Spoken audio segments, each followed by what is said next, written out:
The door to my beach house opened with a slow, careful creak, and there they were. Two faces I had not seen in 12 long years. My daughter, Lily, and her husband, Marcus, stood on my porch with stiff smiles that did not hide the worry in their eyes. The wind moved gently behind them, carrying the scent of the ocean into the hallway. Behind me, the wide blue sea stretched across the horizon, calm and endless. Sunlight poured through the glass walls, touching every corner of my home, from the marble floors to the soft white sofa I had chosen with care. Everything here spoke of peace. Everything here spoke of a life I had built without them. "Mom, we need to talk," Lily said, her voice low and unsure. That one word, talk, felt heavy. 12 years of silence. No calls. No visits. Now, they wanted to talk. If this opening pulled you in, take a second to like and follow. They stepped inside slowly, like visitors who were unsure if they were welcome. I watched them as they moved through the living room, their eyes taking in every detail. Marcus tried to act calm, but his gaze moved too quickly, jumping from one object to another. The artwork, the shelves, the view of the ocean. He was not just looking, he was measuring. Lily stayed close to him, her hands shaking slightly at her sides. She looked smaller than I remembered, as if life had worn her down. I pointed toward the sofa. "Sit," I said quietly. We sat, and for a moment no one spoke. The sound of waves filled the silence between us, steady and calm, unlike the tension in the room. "It's been a while," Marcus said, trying to sound casual. I looked directly at him. 12 years, I replied. Lily lowered her head, and the truth settled heavily around us. Before this moment, before this house, before this calm life, I had lived a very different story. Back then, Lily was the center of my world. We spoke often. She visited on weekends. We laughed in my small kitchen while cooking meals together. Those simple moments meant everything to me. But everything changed the day she met Marcus. At first, he seemed like the perfect man. He was polite, respectful, and always smiling. He called me Mrs. Hale, with a tone that sounded warm. He praised my cooking and held doors open as if he truly cared. But something about him never felt right. It was small things at first. A look that stayed too long. A smile that did not reach his eyes. I ignored it. I wanted Lily to be happy. I did not know then that I was slowly losing her. The changes came quietly. Lily stopped visiting as often. Weekend plans became too busy. When I called, Marcus often answered instead. "She's resting," he would say. "She'll call you back." But she rarely did. At first, I told myself it was normal. People grow up. Life gets complicated. But deep inside, I felt something was wrong. It was not loud. It was not sudden.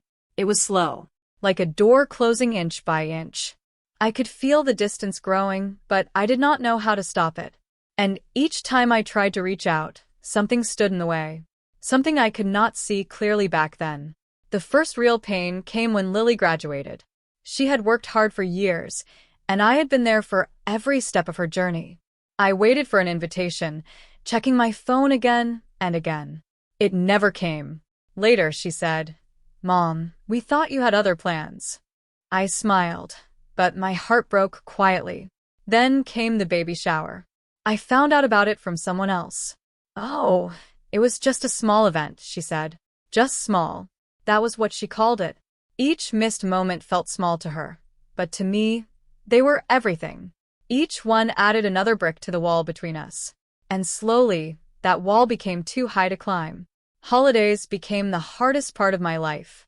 Thanksgiving passed with short messages and quick excuses. Christmas came with stories of sickness and busy schedules. Birthdays became quiet days I spent alone. I cooked meals for one. I sat at a table meant for more. On my birthday, I bought a small cake from the bakery. I lit a candle and made a wish in a silent room. My phone never rang. In those quiet nights, when everything felt still, I asked myself the same question over and over again. What did I do wrong? How did I lose my daughter? And why did she let me go so easily? After years of silence, I realized something important. I had two choices. I could let the pain destroy me, or I could find a way to rebuild my life. I chose to rebuild. My savings were almost gone and my rent kept rising. I needed a way to survive. So I turned to the one thing that had always brought me comfort: baking. I started small, making pies, cakes, and cookies in my tiny kitchen. Every Sunday, I carried them to the farmer's market and tried to sell them. At first, it felt difficult. Standing there, offering food to strangers, made me feel exposed. But something changed. People smiled. They thanked me. They came back again. For the first time in years, I felt seen. My life slowly found a new rhythm. Mondays were for apple pies. Tuesdays were for chocolate cakes. Wednesdays were for fresh muffins that filled my kitchen with warmth and sweet smells. Each day had purpose. Each Sunday gave me strength. I carried heavy baskets to the market, my arms aching, my feet tired. But my heart felt stronger with each passing week. It was not a perfect life, but it was mine. And for the first time in a long time, I stopped waiting for someone to call me. I stopped hoping for someone to remember me. I started living for myself. That was where I met Evelyn. She was older, kind, and full of quiet wisdom. Every week, she bought 3 pies, 1 for herself and 2 for her neighbors. We began talking over time, sharing stories while sitting under the soft morning sun. She had children too, but like me, they rarely visited. We spoke about loneliness, about being forgotten, about the strange way life changes when children grow distant. One day, she looked at me and said something I never forgot. Children come back when they need something. At first, I did not want to believe her, but her words stayed with me, and deep down, I knew she was right. Life continued in that simple, steady way, until one phone call changed everything. It came on a quiet afternoon. A lawyer spoke on the other end, his voice calm and clear. My Aunt Beatrice had passed away, and she had left everything to me. I thought it was a mistake. I barely knew her, but he explained that she had followed my life from a distance. She had seen my struggles. She had seen my strength, and she had chosen me. My hands shook as I held the phone. Everything was about to change. The inheritance was more than I could understand. A house in California, savings, investments, more money than I had ever imagined. For years, I had counted every coin, every small expense. Now, suddenly, I had more than enough. But what touched me most was not the money. It was the letter she left behind. In it, she wrote that she had watched my life quietly. She saw my strength, my pain, and my courage. She wrote, "You have lived strong. Now live fully." I cried as I read those words, not because I was rich, but because someone had truly seen me. With that gift, I changed my life completely. I bought a beach house. This house. Every morning, I woke to the sound of waves instead of traffic. Sunlight filled my rooms, and peace filled my mind. I walked along the shore in the evenings, letting the wind carry away years of pain. For the first time in my life, I felt free. Free from worry. Free from loneliness. Free from the past. I had finally built a life that belonged to me. 3 months later, the past returned. I heard a knock at my door. When I opened it, Lily and Marcus stood there. Time had not been kind to them. Lily looked tired. Her clothes were worn. Her eyes held a sadness I had never seen before. Marcus tried to stand tall, but his confidence felt weak. His eyes moved quickly, scanning my home. He was not looking at me. He was looking at what I had. And in that moment I knew this was not about love. We sat in the living room, the sound of the ocean filling the space. Marcus cleared his throat. "We know it's been some time," he said. 12 years. I replied firmly. Lily started crying. "Mom, it wasn't meant to be like this." I looked at her calmly. "Then why was it?" I asked. She could not answer. Her silence said everything. I felt no anger, no sadness, only clarity. If you've ever been in a moment like this, drop a comment below. Then Marcus spoke again, carefully choosing his words. "The children, they deserve to know you." There it was. The real reason. The plan. Using the children as a bridge. I looked at them both, my voice calm. Where were those children when I was waiting for them? I asked. Silence filled the room again. Heavy, unavoidable. And I knew this conversation was far from over. Lily wiped her tears slowly, her fingers trembling as she tried to steady herself. Her voice came out soft and broken. They ask about you, Mom. They see other children with their grandparents, and they wonder why they don't have that. Her words reached toward me, almost pulling at something deep inside. Almost. But I stayed still. I remembered every empty holiday, every quiet birthday, every moment I waited for a call that never came. You speak of them now, I said gently. But where was I when they were born? When they took their first steps? When they needed love? Her lips parted, but no words came out. Marcus shifted in his seat, clearly uncomfortable.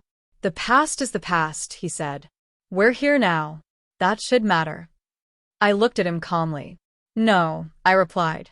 Timing matters. And yours tells the truth. Lily broke down completely, her shoulders shaking as tears fell freely. I thought I was protecting my marriage, she said through sobs.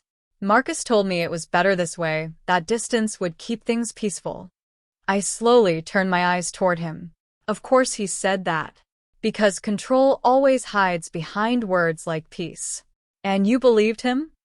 I asked quietly. She nodded, her face filled with regret. I didn't want conflict. I thought maybe it was the right thing. You chose silence instead of truth, I said. The room grew still. Marcus crossed his arms, his jaw tight, clearly annoyed. For the first time, I saw it clearly. He wasn't sorry. He was frustrated. Because this conversation wasn't going the way he planned. I leaned forward slightly, my voice steady but firm. Do you know what it feels like to sit alone for years and wonder if your child still remembers you? I asked. Lily cried harder, unable to look at me. I would have loved those children. I continued. I would have been there for every birthday, every small moment that mattered. Marcus let out a sharp breath. This is going nowhere, he said. We didn't come here to be judged. I held his gaze without fear. No, I replied calmly. You came here to take. The words settled heavily in the room. For a moment, no one moved. No one spoke. Because the truth had already been said. Marcus tried again, this time softer, as if changing his tone would change the outcome. Look, things have been difficult lately, he said. We've had some setbacks. Life hasn't been easy. There it was. The truth finally slipping through. Lily looked down, her hands clasped tightly together. I folded my hands in my lap, steady and calm. And now you remember me? I asked. He hesitated before answering. It's not like that, he said quickly. But everything about this moment proved otherwise.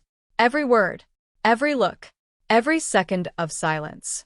They were here because they needed help, not because they cared. Lily reached out slightly, her voice soft and full of pain.